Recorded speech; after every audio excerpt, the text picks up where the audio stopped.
അങ്ങനെ big boss ഹൗസിൽ നിന്ന് വീണ്ടും ഒരാൾ കൂടി ഔട്ടായിരിക്കുകയാണ്. പക്ഷേ ആ ഔട്ടായ വ്യക്തി എന്ന് വെച്ചാൽ നമ്മൾ ഒട്ടും പ്രതീക്ഷിക്കാത്ത ഒരു വ്യക്തിയാണ് ഔട്ടായത്. കാരണം നമ്മൾ പലപ്പോഴായി പറഞ്ഞിട്ടുണ്ടിരിക്കുന്ന ബിഗ് ബോസിലെ മൈൻഡ് ഗെയിമറായിട്ട് നമ്മൾ പലപ്പോഴും പുകഴ്ത്തിയിട്ടുള്ള ആളാണ് അൻസിബ.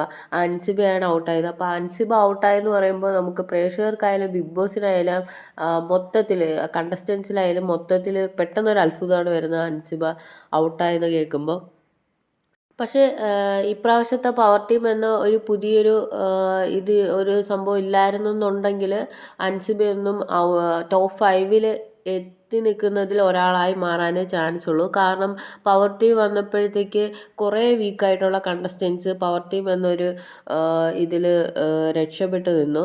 അങ്ങനെയൊക്കെയുള്ള കുറച്ച് കാര്യങ്ങൾ കൊണ്ടാണ് ഈ കഴിഞ്ഞ എപ്പിസോഡ് എടുത്തു നോക്കിയാലും കഴിഞ്ഞ എവിഷൻ എടുത്ത് നോക്കിയാലും ഒക്കെ ഈ അടുപ്പിച്ചുള്ള എവിഷനിലൊക്കെ നല്ല അത്യാവശ്യം ടാലൻറ്റഡുള്ള കണ്ടസ്റ്റൻസ് എല്ലാം പുറത്ത് പോയിട്ട് അതിനകത്ത് നല്ല വീക്കായി നിൽക്കുന്നവരെല്ലാം അകത്ത് നിൽക്കുകയും ചെയ്യുന്നത് നമ്മൾ കാണുന്നത്. എന്തായാലും അൻസിബ പുറത്തായി. അപ്പോൾ അൻസിബ പുറത്തായപ്പോൾ അൻസിബ നമ്മളെ ബിഗ് ബോസിനകത്തെക്കുറിച്ച് കുറച്ച് കാര്യങ്ങൾ പറയുന്നുണ്ട്. അതിൽ മെയിനായിട്ട് അൻസിബ എപ്പോഴും പറയുന്ന ആളെ നമുക്ക് തന്നെ അറിയാം, ഋഷി ആയിരിക്കും. അപ്പോൾ ഋഷിയെ മുന്നേ കണ്ടിട്ടുണ്ട്. പക്ഷേ ആ ഒരു ഇപ്പോഴാണ് അടുത്തറിയുന്നത്. കാരണം ആങ്കർ ചെയ്തിരുന്ന സമയത്ത് ഋഷി ഗസ്റ്റായിട്ടൊക്കെ അൻസിബ ആങ്കറിങ് ചെയ്തിരുന്ന സമയത്ത് ഋഷി ഗസ്റ്റായിട്ടൊക്കെ വന്നിട്ടുണ്ടെന്ന് അൻസിബ പറയുന്നുണ്ട്. അതിനു മുമ്പ് ഋഷി അറിയത്തില്ലായിരുന്നു. കണ്ടിട്ടുണ്ടെങ്കിലും ഡാൻസും കാര്യങ്ങളൊക്കെ കണ്ടിട്ടുണ്ട്. പക്ഷേ എനിക്ക് പേഴ്സണലി ആളെ അറിയത്തില്ലായിരുന്നു. പക്ഷേ ഇപ്പോൾ എൻ്റെ നല്ലൊരു സുഹൃത്താണ്. എനിക്കൊരു അനിയനെ പോലെയാണ്. ഈ ഒരു റിലേഷൻ ലൈഫ് ലോങ് കൊണ്ടുപോകണം എന്നാണ് അൻസിബ പറയുന്നത്. അതുപോലെ തന്നെ ബെസ്റ്റ് മൊമെൻറ്റ് വീട്ടിലെ ഹൗസിലെ ബെസ്റ്റ് മൊമെൻറ്റ് ചോദിച്ചപ്പോൾ പറയുന്നത് മോർണിംഗിൽ എല്ലാം മറന്നു വന്ന് ഡാൻസ് കളിക്കുന്നതായിട്ടാണ് അൻസിബ പറയുന്നത്. മോർണിംഗിൽ അതിരാവിലെ എഴുന്നേൽക്കുന്ന ഒരു വ്യക്തിയാണ് അൻസിബ എന്ന് അൻസിബ പറയുന്നുണ്ട്. അതോടൊപ്പം സായി, അഭിഷേക് അവരെല്ലാം രാവിലെ എഴുന്നേറ്റ് അവരുടേതായ കാര്യങ്ങൾ എന്ന് വെച്ചാൽ ഒരു പഞ്ച്വാലിറ്റി ഉള്ള ഒരു വ്യക്തിയാണെന്ന് തന്നെ നമുക്ക് അതിനകത്തുനിന്ന് മനസ്സിലാക്കാം. അപ്പം ആ ഒരു വൈബ് അൻസിബയ്ക്ക് മോർണിംഗ് ഡാൻസ് ഭയങ്കര ഇഷ്ടമാണെന്ന് പറയുന്നുണ്ട്. അതുപോലെ തന്നെ ഇഷ്ടമുള്ള മറ്റൊരു കാര്യം എന്ന് പറഞ്ഞാൽ ഋഷിയോട് സംസാരിക്കുന്നത് ഭയങ്കര ഇഷ്ടമാണെന്ന് പറയുന്നുണ്ട്. അപ്പോൾ അത് മറ്റുള്ള ഹൗസ് മേറ്റ്സിനെ കുറിച്ച് ചോദിച്ചപ്പോൾ ഓരോരുത്തരുടെ ആയിട്ട് അൻസിബ പറയുന്നുണ്ട്. അപ്പോൾ ജിൻഡോയെ തന്നെ ആദ്യം എടുത്ത് അൻസിബ പറഞ്ഞു, ജിൻഡോ ഭയങ്കര ഈ ഒരു സീസണിന് വേണ്ടി ഭയങ്കര ഹാർഡ് വർക്ക് ചെയ്തൊരു മനുഷ്യനാണ്. പക്ഷേ ജിൻഡോ എത്ര നെഗറ്റീവ് ചെയ്താലും ജിൻഡോയെ വെറുക്കാൻ പറ്റുന്നില്ല. അത് ജിൻഡോയുടെ ഒരു പോസിറ്റീവ് തന്നെയാണ്. പക്ഷേ ആൾക്ക് പുറത്ത് അത്യാവശ്യം ഫാൻ ബേസൊക്കെ ഉണ്ടെന്ന് തന്നെ അകത്തിരിക്കുന്ന ജിൻഡോയ്ക്ക് അറിയാം. ആ ഒരു ഇതൊക്കെ ആൾക്കുണ്ട് എന്ന് അൻസിബ പറയുന്നുണ്ട്.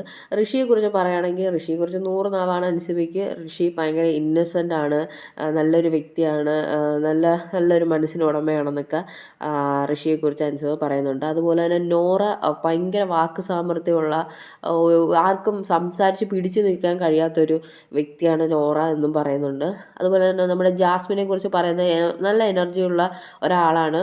ഗെയിം ഇപ്പോൾ ജയിക്കാനായാലും തോക്കാനായാലും ജാസ്മിൻ്റേതായിട്ടുള്ള നല്ലൊരു എഫോർട്ട് കൊടുക്കുന്ന ഒരാളാണ്. പക്ഷേ ക്യാരക്ടർ കുറച്ച് മാറ്റണം. തെറ്റായ കാര്യങ്ങൾ കുറച്ച് പഠിച്ച് വെച്ചിട്ടുണ്ട്, അത് കുറച്ച് മാറ്റണം. കാരണം ബിഗ് ബോസ് വീട്ടിൽ വരുമ്പോൾ ഗെയിം മാത്രമല്ല ക്യാരക്ടറും കൂടെ കുറച്ച് നല്ല രീതിയിൽ ബിൽഡ് ചെയ്യാനുള്ള ഒരു സ്ഥലം ആണ്. ആ ഒരു ക്യാരക്ടർ ബിൽഡ് ചെയ്ത് കഴിഞ്ഞാൽ ആ ടോപ്പ് 5 വരുന്ന ഒരാളിൽ ജാസ്മിൻ ഓക്കെ ആയിരിക്കും, നല്ലൊരു പ്ലെയർ ആയിരിക്കും, നല്ലൊരു വ്യക്തിയായിരിക്കും എന്നും അൻസിബ പറയുന്നുണ്ട്. ആ അൻസിബ പറയുന്നതിനോട് നമുക്ക് 100% ചോദിക്കാം. ആ ഒരു ജാസ്മിൻ്റെ ക്യാരക്ടറും കൂടെ കുറച്ചൊന്ന് മെച്ചപ്പെട്ടിരുന്നെങ്കിൽ ജാസ്മിൻ ടോപ്പ് 5 എന്തായാലും കാണും.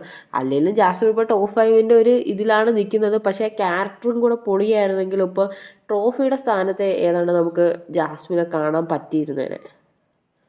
അതുപോലെ സിജോ നല്ല ബിഹേവിയറുള്ള ആളാണെന്ന് പറയുന്നത്. സിജോ എന്താ നല്ല എനർജറ്റിക് ആയിട്ട് നല്ല ടാസ്ക് കൊടുത്താൽ നല്ലപോലെ കളിച്ചിതാവുന്ന ആളാണ്. പക്ഷേ ഒരു ഗ്യാപ്പ് വന്നതിന് ശേഷം സിജോയ്ക്ക് ആ ഒരു ഇത് കൊണ്ടുവരാൻ ഒരു ഗ്യാപ്പ് വന്നപ്പോഴുള്ള ഒരു ലാഗ് സിജോയ്ക്ക് ചെറുതായിട്ടുണ്ട് എന്നും അൻസിബ പറയുന്നുണ്ട്.